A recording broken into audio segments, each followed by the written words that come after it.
Welcome, everybody. So nice to see you again. Welcome to everybody online. I hope you can see me, although I can't see all of you at the moment. All right, so our focus then for today is we're going to be talking a little bit about on the development of the self within society, which you will remember is your CAPS topic number 1, it is, right? All right, this will also be the topic for your first assignment. So listen closely. I'll be giving you lots of hints as we go through this. All right, so the first interesting little bit, and we'll be talking in Unit 2 when we look at health and healthy communities. We'll be looking at the World Health Organization again. But for now, we'll suffice with the definition, and you'll find this in your NEL work yourself there on page 200 it is, a definition of life skills according to the World Health Organization, abilities for adaptive and positive behavior that enable individuals to deal effectively with the demands and challenges of everyday life. So it's about positive adaptive behavior, like we've been saying, and then obviously helping us to cope with demands and challenges that we might encounter every day in everyday life. Then also in NEL that you can take a look at, especially for your assignment, is the various life skills. So last time I said that often we speak about life skills and we're quite ambiguous about exactly what they are because it can be many things. But in fact, if you go to the literature, you will see that this list of skills listed by NEL is actually quite well known, and you would find it in many works. And also note the link between this and your forum contribution. So on that note, I'm going to say thank you to everybody. I can see people are still contributing, so keep on going. If you haven't yet, it closes tomorrow, so keep going. If you have, I've graded some of them already. If I haven't yet come to that, it should be by tomorrow, end of tomorrow, we should be close to finish with that. And here's the list then. So you will see these aspects many of you mentioned in your description of the purpose is to develop these life skills.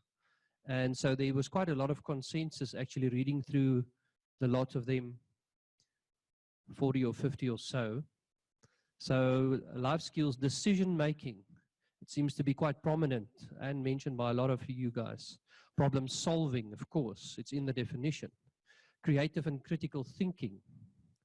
Assertiveness, interesting, as opposed to aggressiveness. So in your text, you will see it speaks about aggressiveness and assertiveness and the difference, important difference there. Effective communication, and we'll be taking a look at that again when we get to Unit 3, speaking about dialogue. It's all about effective communication. Self-awareness, we're going to delve into quite deeply today. Coping with stress. And so quite an interesting bit there on coping with stress in Van Heerden Pieterse. And then no surprises for guessing, or no prizes for guessing the last one, empathy.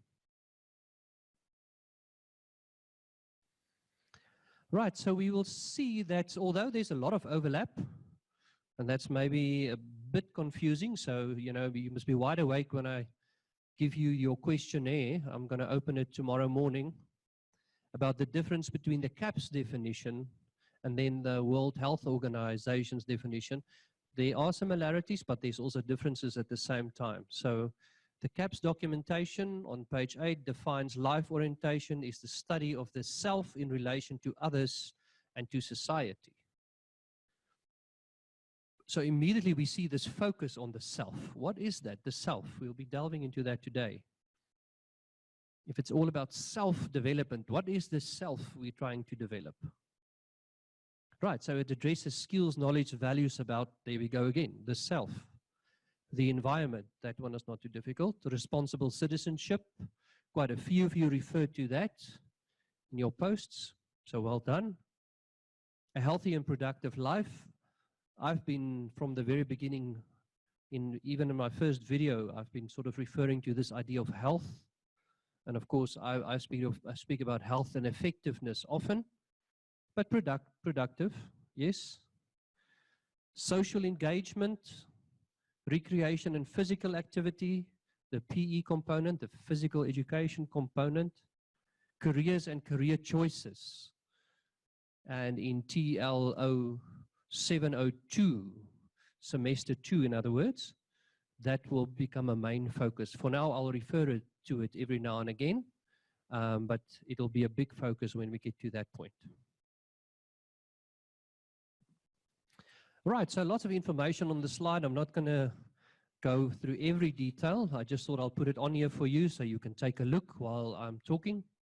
So the very first part there at the top, these aspects of development are engaged with in the context of opportunities to develop and practice the variety of life skills.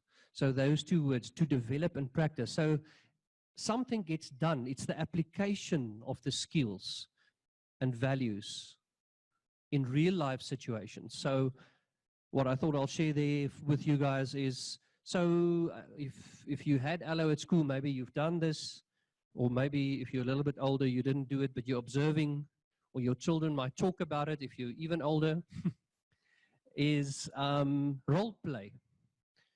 Have you ever taken part in any of those role plays? Have you seen role plays being used as a teaching technique? So role plays, that's why role play. So why role play in a life orientation class? It sounds like in one way it's obvious, in another way, why exactly? Isn't it that for the drama class? Why role play? And certainly we don't want to make drama students out of all our students, because they're not drama students. They chose other subjects. They didn't choose drama. So now you're making them do role play. Why? What's that about?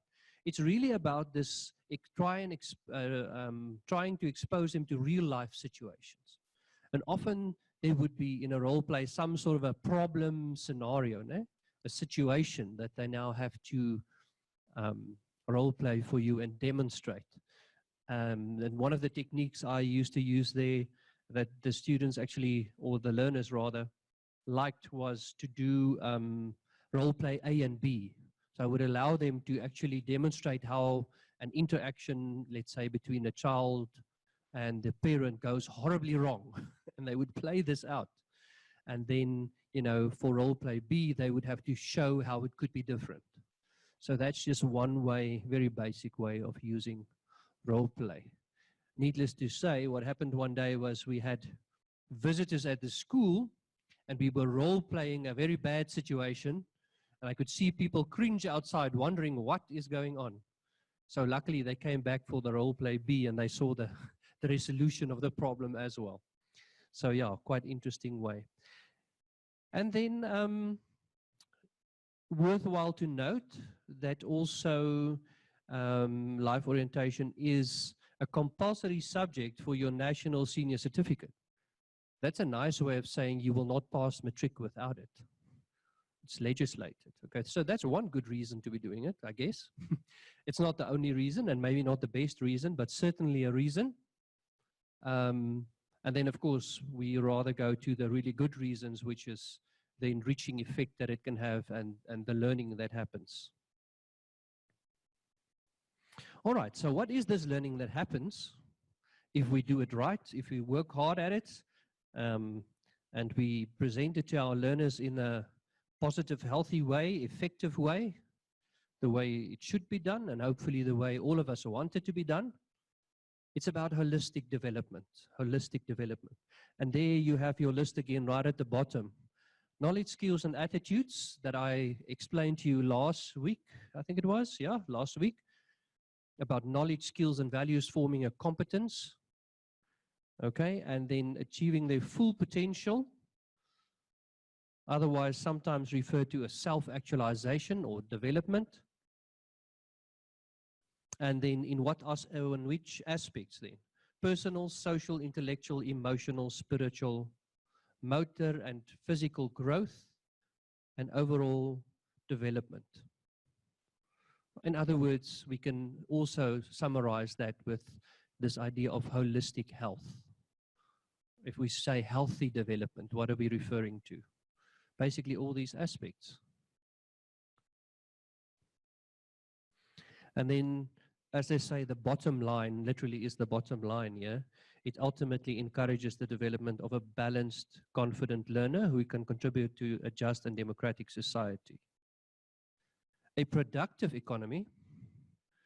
So we just had the speech from Minister Tito Mboweni yesterday, was it? About a productive society and a productive economy. So we know all about that. And an improved quality of life for all, ultimately. Right, so that's enough talking for starters. Let's do something. So if you will, have your notes close.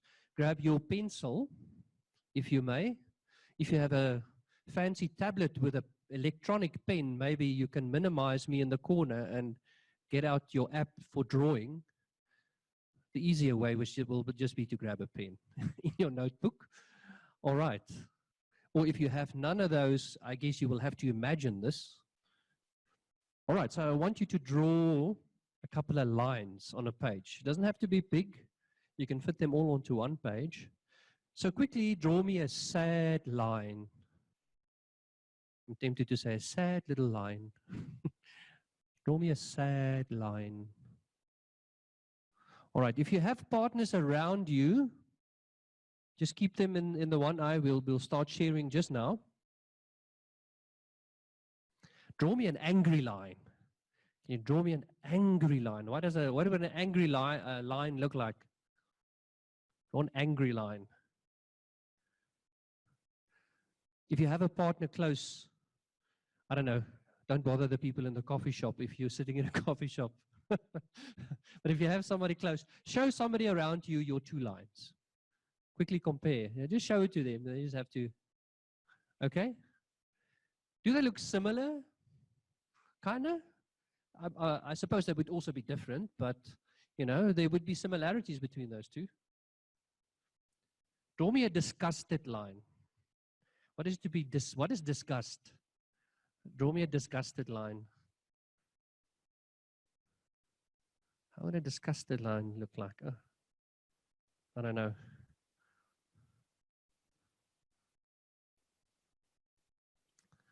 Draw me a fearful line. A line that looks fearful.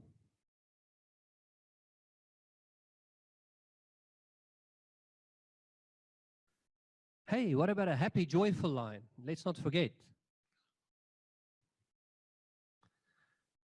A happy or joyful.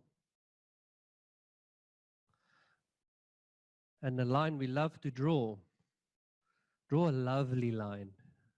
What a lovely line look like.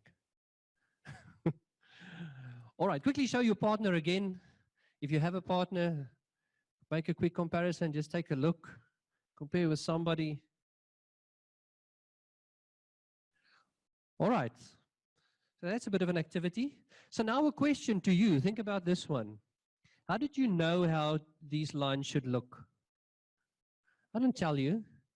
And I can bet you there were some similarities between you and the people around you if you did share. But even if you couldn't, how did you know how these lines should look? Based on what? Some people here at Montana are saying emojis. We all know emojis, so that's probably a bit of an education already as well. Yeah, interesting to use them in your teaching, yeah, as a sidebar. Question is how? All sorts of ways. Think of that. All right.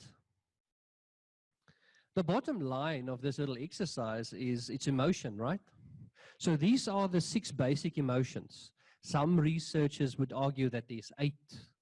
You know, some say, no, they're really just 3 or 4 very basic emotions. But the general consensus is that we have those 6 basic emotions. Sadness, anger, disgust, fear, joy, and love. And that all the other way more complex emotions are really combinations of those.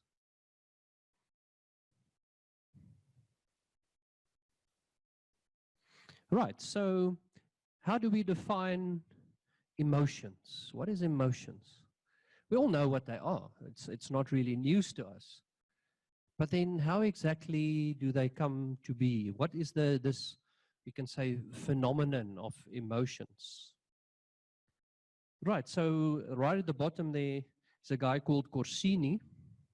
In his Dictionary of Psychology, he's famous for quite a few things. Interestingly enough, he's not famous for his own theories. He's actually quite famous for explaining and interpreting other people's theories well. And, you know, if you want to write a dictionary of psychology, I suppose you need that kind of talent, right? So he says in his Dictionary of Psychology, it's a mental state. So it happens in your mind, characterized by various degrees of feeling and usually accompanied by a motor expression. So you mentioned emojis earlier. And so the lines on your face that make up your facial expression would change depending on the emotion. It would be very, very strange for me to be laughing, but I'm really sad. I'm laughing with sadness. So that doesn't generally happen, right?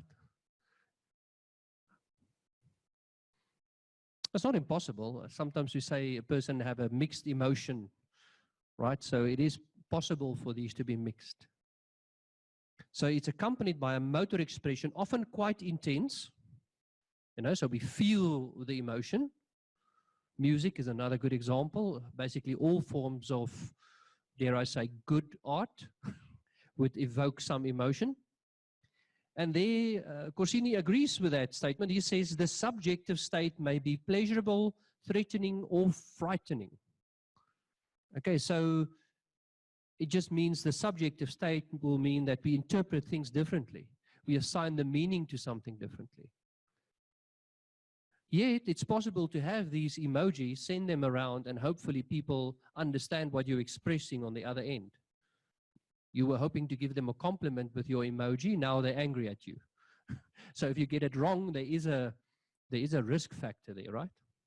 But generally speaking, emojis work well. There's a lot of consensus around them, like with our little example here of the lines. Okay, so where am I going with this emotion story? So obviously, there's no better space than the life orientation class to be sharing and exploring and learning about emotions and expression. Arguably, we do this all over, but maybe it's a space where we can directly teach this. And my short little exercise that I've just adopted for this lecture actually is a lesson that I've taught. If you combine the lines with music and you get learners to draw while listening to music, it's quite an interesting experience to take part in. And it's, of course, all about teaching about emotion in the end. To recognize these various emotions, firstly in ourselves, and if you can recognize an emotion in yourself, chances are you're going to start recognizing that emotion in others. But if you don't recognize it in yourself and you have no subjective reference to what the emotion might be, then, yeah, I'm afraid, gentlemen, we often get accused of this one. You know, we're so blunt, we're not in touch with our feelings. I don't know, that's a stereotype, right? Okay. So I like the work of Daniel Goleman. He's the guy that made this construct, this idea of EQ, or emotional intelligence. He made this famous. And then I will show you some videos. So next week we're having, to my understanding, I think I'm correct, a Moodle week, meaning there won't be a lecture for you to watch me talk to you, either live or canned, or pre-recorded, in other words, but there will be Moodle tasks for you, quite a few, and for next week I'm planning to share quite a few video clips with you. And one of those important ones will be, the guy's name is Leo from actualize.org. You can even go there this week already. You'll find him there. So you can watch what Leo says about all sorts of things, but obviously there's particular videos I want you to take a look at. So there is Daniel Goleman, if you wanted to Google him, on emotional intelligence. And there's obviously a few other concepts I still have to address with you guys today. So according to Daniel Goleman, success comes from effective awareness, control and management of one's own emotions and those of other people. So there's a fair amount of consensus at the moment that EQ would actually be comprised by basically two aspects, and I've listed them there: intrapersonal and interpersonal. Or intrapersonal awareness, we generally just speak about self-awareness. And then interpersonal awareness is about other awareness, or simply put, awareness of others. And then the skills that go with those two. For self-awareness, you get management of the self, or self-management. So it's one thing to be aware of your emotions, it's another one to sort of manage them, right? And when there's strong emotions involved, obviously, that task gets more challenging. And we know in the case of teenagers, they like expressing themselves. So when they're angry, they just might throw the chair and then go onto the code of conduct for throwing chairs, right? Okay, but the big idea is if you live in a society, you kind of have to, it's fine to have these emotions, but you can't always act on them. All right? So interpersonal awareness, and then of course, management of, we don't say managing others really. I mean, it's technically it's correct, I suppose, but we don't talk like that. We say management of relationships. It's our interactions with others that we manage. We don't actually manage the other people. We manage our interactions with them.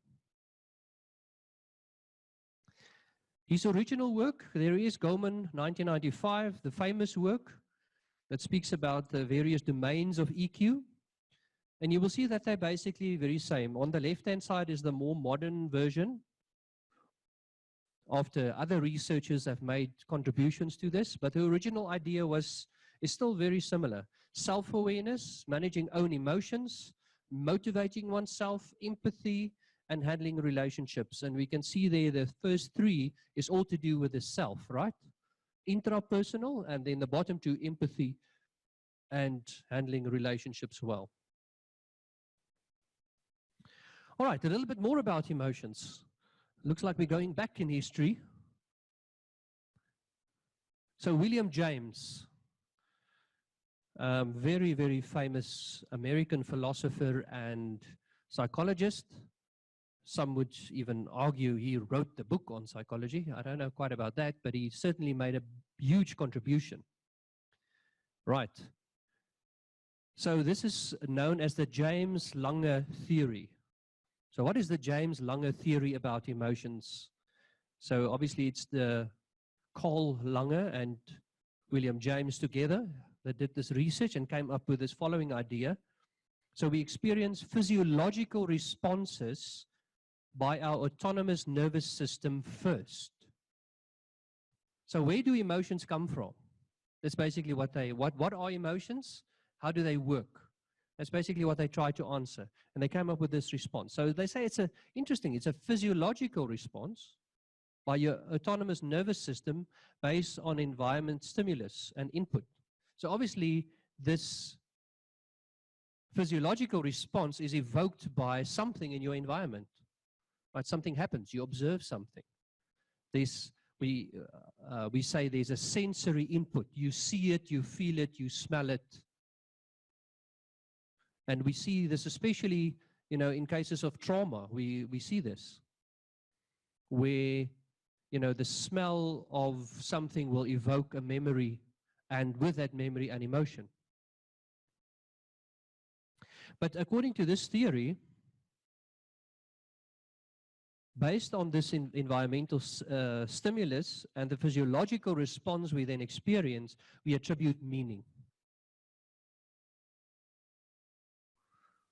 Basically, I see the person, I love what I see, and then I have the feeling, and I attribute meaning to that feeling, and I call it love. All right? So we attribute meaning to the things we see and experience. So that's hopefully a positive one. You can also have the others, the more destructive emotions. Some theorists believe that emotions, so why do we have these things, emotions? What's the point? So some other theorists, more in evolutionary theory, they say being scared just might save your life. So if you think back how humans evolved over the ages, right? It's probably if you're out in the open in the veld, in the Kruger Park, and let's say you had no car and you had no bicycle and there's no tree to climb, you had better run when the lion comes. And you will feel scared, and there will be a release of adrenaline in your body to help you run. All right, so they say basically these physiological responses were conditioned over time, and that's how we've evolved. Then on the third, right at the bottom there, a more commonly accepted view now is that we have a reciprocal influence. So it's not just biological, it's not just about a cognitive thing with your brain understanding it. It's biological. There's behaviors that we display. In other words, we get conditioned, we get used to a certain behavior, and there's mental states. And these three things are in interaction.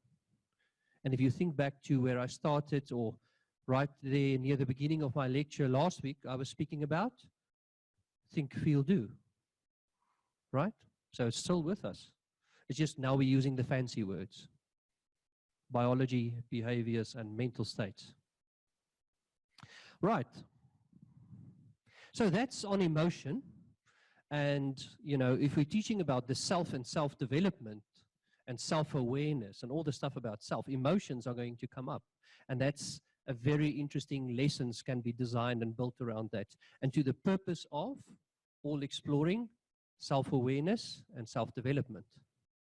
Because just think, if you're in a group of people and you have no idea about the emotions going on, you won't be very functional. In fact, I think you'll be quite lonesome and intimidated in the corner alone. You won't know what's going on, right? So it's a life skill. It's a life skill. And so the intrapersonal awareness and intrapersonal development helps with the interpersonal, helps with relationships. And that's what allo teachers do. There's no other space in a school where this gets developed consciously. I mean, it happens in the maths class, in the geography class, all over. There's all sorts of emotions happening, but that's not the point of the lesson, right? It's never the point of a geography lesson, really. The point is the geography, not the people doing the geography. But in the life orientation class, the focus shifts. Very interesting. Right, so I want actually to share a few ideas on developmental psychology, about psychological development. Right, and so you don't have to necessarily memorize all of this. That's not the point here. The point is really to give you a sense of the development of human beings when it comes to something that Erickson has termed ego strengths. So the ego very much is the self, or closely related to the self. We would say he or she is very egotistical. What do we mean when we say that? When a person, or they're very egocentric, you might say they're egocentric. There's a little bit of self-obsession there, maybe, right? So that's what we normally mean. And so that would obviously be an unhealthy thing. But Erickson basically tried to unpack what ego strengths are, not in a negative sense, but to have a healthy self-concept, in other words. Okay. And basically he starts where everything starts. He says the baby. The baby will acquire mostly from the mother in the first instance. It might be the birth mother, but maybe somebody else taking the role of the birth mother.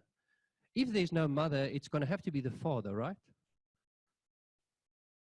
So the father is there in a healthy relationship, but they would obviously, from day one, obviously be there. But it's just a closer bond right in the beginning, the biological bond between the mother and the baby. And then hopefully the father's in the picture right away. But like I said, maybe if you think of a society where all the mothers get kidnapped and the fathers are left to raise the children, it's going to have to be the father, right? Okay, so they acquire from this very first relationship, from the get-go, something called basic trust. And now we know that the child will now grow and learn. And now the young child, if they're healthy, according to Erickson, they have healthy ego strength, they will begin to explore, the world. In some explanations I've even read and heard about, they will attack the world. Have you seen these 3-year-old, 4-year-old boys attacking the world with their stick? Have you seen that kind of behavior? Yeah, they're out there exploring, and it is a healthy thing. As long as they don't hit people, it should be all right. If they're attacking the world in a positive sense. And once again, I want to go to Gestalt psychology here that actually says there are parts of aggression and aggressive expression that is healthy. It's a natural part of being a human. Of course, not anger in the negative sense as in hurting people. It's just sort of this way of going out and exploring the world. Right, and then by the time we get to middle childhood, it's really about learning to understand the world a little bit better. And also an important distinguishing feature there, you know, so the younger child will have a lot of imaginary play. And it's not like the middle child wouldn't. The middle childhood, and what we're talking here, grade, ages 9, 10, 11 maybe. But they're starting to notice the difference between imaginary and real. Okay, and so they can distinguish that difference. While for the younger child, it's there, but it's slightly more intuitive. And they go into imaginary play quite naturally.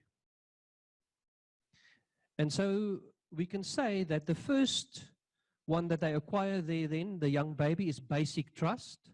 And I will allude later to this again to tell you why this is important for you, for FET learners. Then autonomy, and then initiative. So you acquire the ego strengths of basic trust, autonomy, and initiative. And then here comes the young teen, right? 10, 11, 12-year-olds and beyond. And so that ego strength there is industry versus inferiority. Those guys of you that have done psychology, you will hopefully remember a lot of this. Industry versus inferiority. And that is all about what? So now they are trying some things. So think of your grade 7 cricket team, your grade 7 netball team, right? Have you ever observed those? And not even earlier, grade 6. So they try a new sport, they try a new hobby. In other words, they try things. They have industry. But if they go home and they sit and wait and look at the sunset every day, you know, you're not really supposed to be doing that when you're a 12-year-old. A healthy 12-year-old will go out and explore new things. And then this is the phase we want to get to, right? Identity versus role confusion. Now we're busy with the FET learner. So the phase that is most important, or the ego strength rather, is identity. You can circle that in your notes, identity. And if we don't have identity, what do we have? This idea of role confusion. You don't know quite who you are and what you are and where you are. Some of that, once again, for teenagers, natural. For everybody, I guess, to an extent. But then there should be certain parts. So as you're sitting here in front of me, and as you're sitting watching this, you have a pretty clear idea of who you are and where you want to be and what you're on about. Because all of that have been developed already. But think back to when you were 12, 14, 16. Wasn't always this way, right? There was a bit of a crisis there at one point where you had to develop and grow through that crisis, which is Erikson's point here. Right? You develop these ego strengths as you go. And I'm briefly just going to touch on this. There we go. So the phase that you guys are in now, yourself and myself, right? So the young adult, intimacy. So you share your thoughts and feelings. As a teacher, you share your thoughts and feelings all day long in front of the class. So that's part of for being a grown-up. You care for and about somebody. Maybe you get married even. Maybe you have children. You care for them and you care about them. We call that generativity. And the young adult, obviously, no prizes for guessing. The phase there is intimacy, the easy one to remember. And then ultimately, here at the age of 35, maybe even older, having integrity. And then I've added there a little bit that I think there is important, that Roger says is important for all relationships. And Corsini just speaks there about care and the aspects that are important for a healthy relationship: authenticity, respect, and empathy. So we communicate authenticity, respect, and empathy in a relationship, and obviously it's built on this idea of integrity that we have. Or we can say a fully fledged, fully developed self. All right, so I hope that makes sense. At the bottom here, basic trust. I said I'll come back to that. We can see that this whole scaffold almost, this whole development, all starts with basic trust. Okay, basic trust in the world. So in other words, if we go around being fearful all the time, these things are hard to develop. And it's normally related back to that very first relationship with the mother, and then obviously the father. Or Rogers, again, he speaks about the significant other people in your life. There's a summary of that, if you wanted to quickly take a look. The one that I want us to focus on, though, identity versus role confusion, the 13-year-old up until possibly the 21-year-old.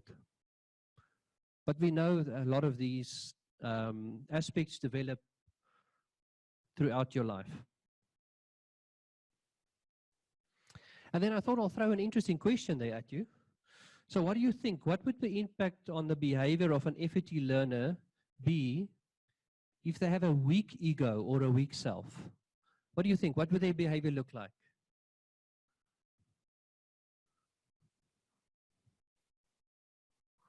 Yes, I'm getting some responses here. Yes, constantly unsure, maybe not engaging, or maybe overcompensating even, or constantly asking, ma'am, is this all right? Is it okay if I do this? So very unsure of themselves, right? So those are some of the behavioral things you can look out for. And then Erikson would explain this as part of the search for identity.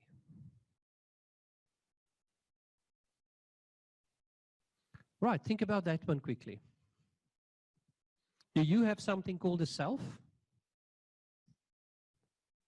Is there a thing inside you here that you would call, oh, yes, myself, I have it? It's hard, right? Would you be able to provide evidence for the existence of a self? Yeah, that's one for the philosophers, right? So that stays a very interesting question. Very, very interesting question. We speak about these things, but yet the evidence for it, sometimes it's not easy to find. But I know Descartes, for instance, he referred to, I think, therefore I am. So he said he's thinking, and somebody must be doing this thinking. So therefore, he knows that he exists. So that's the philosophers for you. We won't go into all that today. But just to point out that these ideas that we work with and that we take for granted sometimes isn't the easiest of ideas. Yet we see this idea mentioned all over the caps and everywhere that we read the self. Quite an interesting way. So here is some definitions, one by Corsini again. The totality of all characteristics, attributes, conscious and unconscious, mental and physical of a person. So the self is the characteristics of characteristic attributes of a person. So you have certain attributes, they are unique to you, and that is what makes up the self, according to Corsini. Carl Jung, also an interesting psychologist, he said it's an archetypical image. So he wrote about archetypes. So it's like a picture you have in your mind. You're almost born with it, this idea that there would be a center of your personality and that you call the self. Gordon Allport, he spoke about the self as gradually developing. So sort of a changing self. It's not like you get born and there's the self and there it is, voila, fully formed. No, it's this idea of a gradual growing. It's a body sense, identity, a self-estimate. It's almost the idea of an ideal self.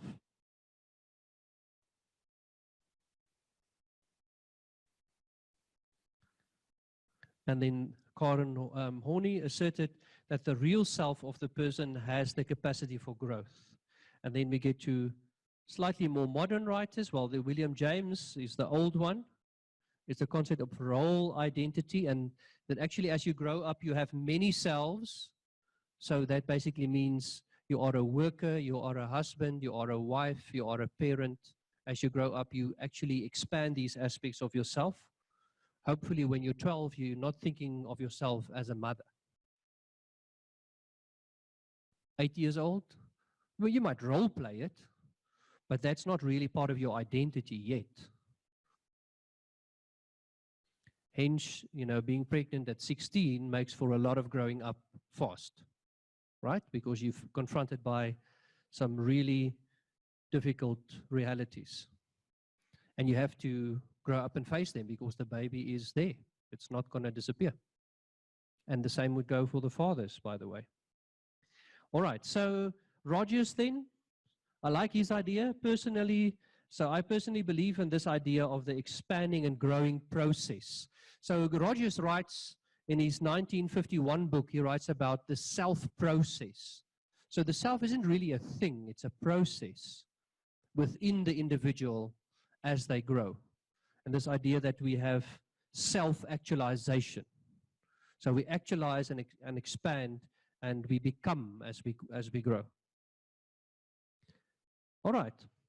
So why have I explained all of this to you? Because often you will find the learners and even their parents talk about these concepts interchangeably, as if they are the same thing. And the fact is, they really are not. They refer to different aspects of the self. So if you're going to engage in the self-development, CAPS topic 1, it will be a good thing if you know the difference between these different concepts. So self-awareness, it begins there with self-awareness. Your ability to think of yourself. I explained that last time as strong elements of metacognition. Thinking about your own thinking of yourself. Sometimes developmental psychologists actually refer to decentering. You can look at yourself from the outside in. It's a bit of a mental trick that humans can do. Self-concept. In this process, we form an idea of who we are. And of course, that's also where other people start playing a role. They give us feedback about who we are. Self-esteem is positive regard for yourself. Self-talk, I've mentioned last time. It's what you say to yourself about yourself. And then the one that I'll be focusing on tonight, I'll go through the others real quickly because I have spoken about them before, is self-efficacy.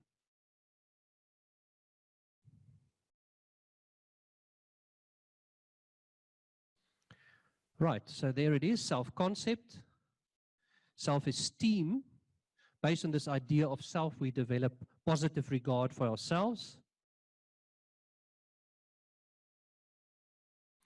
Self-talk is an interesting one from Albert Ellis.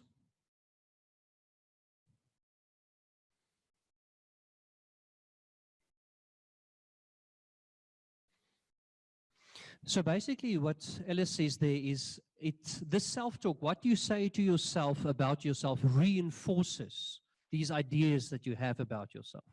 And so if you have, it wouldn't be a mechanical process, but you have this idea and you keep reiterating it. I'm not good at. I am good at. He says actually it becomes like a little bit of a self-fulfilling prophecy. It becomes a belief. So if you must be careful if you tell yourself something, because you just might believe yourself, right? And so these beliefs then start to regulate some of our actions, according to Albert Ellis. And then this influences self-efficacy. It has an impact on.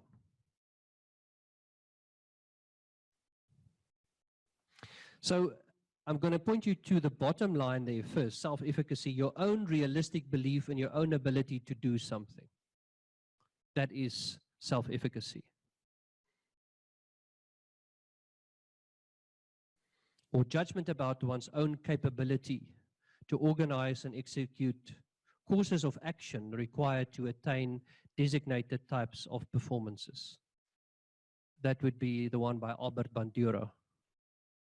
And then Corsini himself in his dictionary, just another phrasing of the same idea, a conviction that a person can successfully execute the behavior required. So if you're teaching a class, will you have the belief that you can successfully execute that class? That would point towards your self-efficacy as a teacher.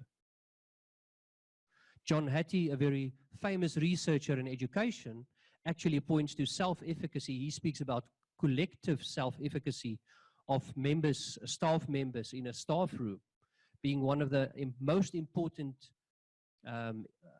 factors influencing success of the learners in the school. How interesting is that? Right? But there is an element there, it's not just believing, it's not the believe I can fly idea. It's sort of, if you really can fly, it's fine to believe you can fly, but if you can't, it's not a good thing, right?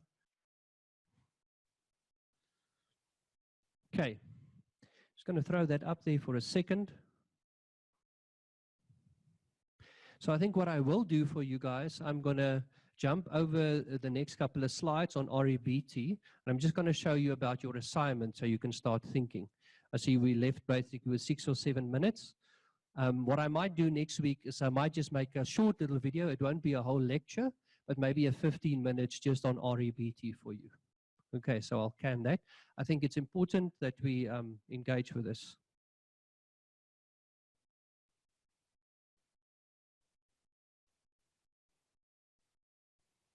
So there are things here I want to explain to you, and we are going to come back to this in our next unit. All right, so this is a quick summary on Van Heerden Pieterse on page 56 to 67.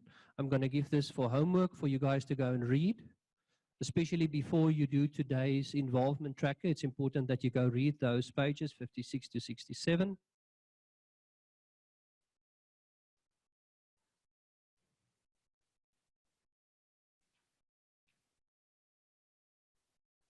Right, so let's talk assignments real quick.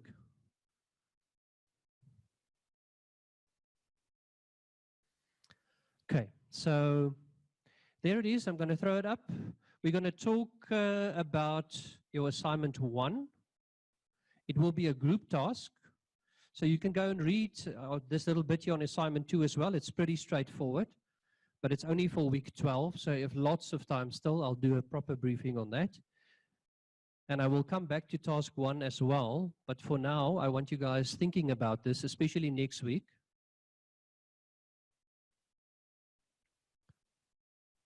So I want you basically to do a group task. And you will be asked to engage. So how will you get yourself into a group? Don't worry. There'll be something called a group self-selection task next week. And you will see it on ECI, and you will basically select your own groups if you follow the task, and then you will put yourself into a group with other people in the course. But it's a small little group. I'm calling it a group, but it's basically 2 or 3. Groups of 2 or 3, no more than that. If you already know somebody, then make sure that you select them when you do the group self-selection. So I'm calling it a lesson, narrative, rationale, and reflective evaluation. So I don't want you to, so no tick boxes, no tables. I don't want you to actually use any of the formats. I want you to write me the story of your lesson. It's a narrative. I want you to describe the lesson. As in, we will first do this, then we will do the next thing, then we will do the next thing. So I want a full description of the lesson. Then as a part 2, there they are. And you can look at those pages for guidance. So in NEL, for instance, you will find that there is a lesson format. But I don't want you to use that lesson format. I just want you to look at it and look at the steps. Because any lesson would be composed by an introduction phase, a presentation phase, and a concluding phase, right? So you basically have to describe this, but I want to read it in words because you won't be there when I mark it to tell me. So I want to read it as a short story, all right? Obviously, you can use academic references as you go. Then part B for person 2. So the idea here would be that one person engages in part A, the other one engages with part B. A rationale explaining the reasoning, guiding the lesson design. So includes a detailed description of the purpose of the lesson, the CAPS topics to be addressed, and what the outcomes might be, the skills, knowledge, and attitudes and values. So I don't want you to tell me it's outcome 1. I don't want the label. I want you to describe those outcomes in terms of skills, knowledge, attitudes, and values. So the key word for this assignment is, if in doubt, describe. Explain. I'm write on it down campus. in a word.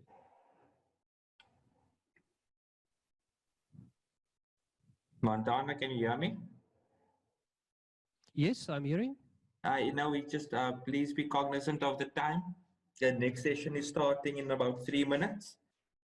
Thank you very much. I'll be done in the next 3. Apologies for the interruption. No problem, no problem. You're right. All right, part C is a detailed evaluation. So I want you to go look at now page 9 to 13. And there you will find the pedagogical principles of life orientation teaching. And so if you're 2 people in the group, you're going to have to divide that part C between you. Or if you're 3 people in the group, that would be for a 3rd person to engage with.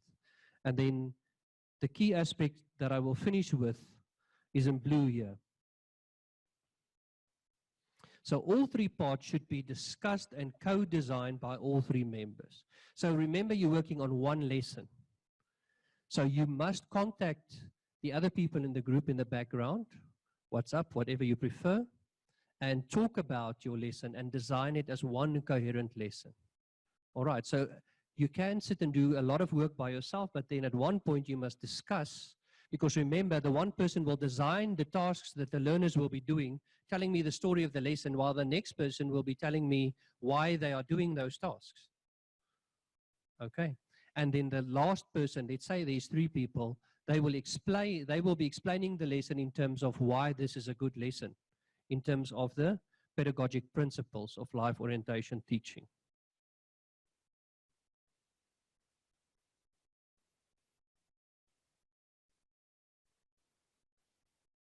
Right, so that is what it needs to be on. It needs to be on the development of the self in society. And you will find it there on page 10. It can be at any one of those levels, so you can actually, there's the most obvious one, grade 10, but then according to CAPS, it can also be the grade 11 one or the grade 12. And if you look at the yearly teaching plan, it actually breaks those down into finer detail, and you can basically go and look at that to guide you in your lesson design. So from page 10 onwards, up until page 30, 34, it unpacks each one of these in quite a bit of detail in terms of what needs to be taught. All right, that's a mouthful for one day, but hopefully you go away with something.